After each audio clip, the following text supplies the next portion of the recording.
नमस्कार, पोलीस माझा न्यूज मध्ये आपलं स्वागत। आता आपण कल्याण पूर्वेमध्ये आहोत। कल्याण पूर्वेच्या विठ्ठलवाडी स्मशानभूमी इथे आपण आहोत, जी कल्याण शहर पूर्वेमधली एकमेव स्मशानभूमी आहे।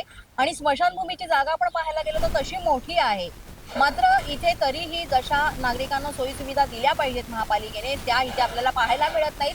मोठ्या प्रमाणात इथे गैरसोय होते आणि अशी माहिती आम्हाला कळलेली आहे सूत्रांकडनं की जवळपास इथे 150 मृतदेह महिन्याला येतात आणि त्यासाठी मोठ्या प्रमाणात लाकडंही लागतात। आणि लाकडांसाठी सुद्धा आता जसं उन्हाळा आहे, आता पावसाळा सुरू झाल्यानंतर ही लाकडं आता आपण पाहू शकतो ही अशीच इथे उघड्यावर ठेवण्यात आलेली आहे। मध्ये हा पाऊस पडणारा हा अवकाळी वेगळा आहे, पण जेव्हा पावसाळा सुरू होणार तेव्हा ही लाकडं ओली झाल्यावर, आधीच ओली असतात ती जंगलातनं लाकडं आल्यानंतर, मग तो पेटण्याचा सुद्धा प्रश्न असतो।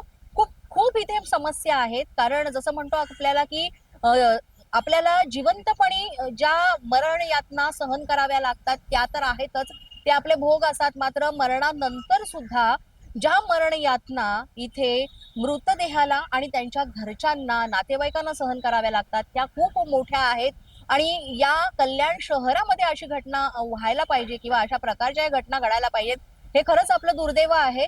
कारण जसं आपण पाहायला गेलं तर जसं कल्याण ईस्ट शहरामधले अगदी म्हणजे हाजी मलंग आहे, तिथनं सुद्धा इथे मृतदेह येत असतात।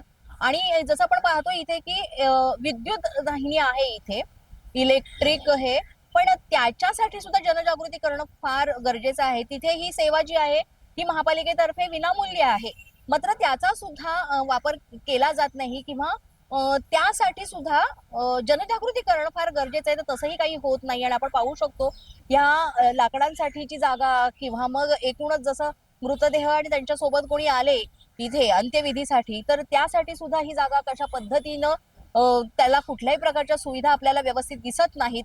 तर एकच मागणं आहे की लवकरात लवकर महापालिकेनं याकडे लक्ष दिलं पाहिजे आणि इथे जास्तीत जास्त सोयी सुविधा व्यवस्थितरित्या दिल्या पाहिजेत, कारण या सामान्य माणसाच्या गरजा आहेत ज्या आपण दुर्लक्ष करतो। कारण बाकीच्या तर बेसिक गरजा आहेत, त्यातली पण ही एक आहे आणि या अशा गरजांकडे दुर्लक्ष करणं हे फार चुकीचं आहे। आणि आम्ही आमच्या चॅनलच्या माध्यमातून हे सांगू इच्छितो की लवकरात लवकर इथे ज्या काही समस्या आहेत त्या सोडवण्यात याव्यात। पोलीस बंधा न्यूजच्या बातमीपत्रात आज इतकंच। तुम्हाला आमचं बातमीपत्र कसं वाटतंय याबाबत अवश्य अभिप्राय कळवा। यासाठी पोलीस माझा न्यूजचे युट्यूब चॅनल सबस्क्राईब करा, तसंच आमचं फेसबुक, इंस्टाग्राम आणि ट्विटर अकाउंट फॉलो करा। अधिक माहितीसाठी आमच्या www.policemazhanews.com या वेबसाईटला भेट द्या। आमचे अधिकृत प्रतिनिधी व्हायचं असेल तर स्क्रीनवर दिलेल्या क्रमांकांवर आजच संपर्क साधा। आजच्या बातमीपत्रात इतकंच। पुन्हा भेटूया पुढील बातमीपत्रात, तोपर्यंत पाहत रहा पोलीस माझा न्यूज।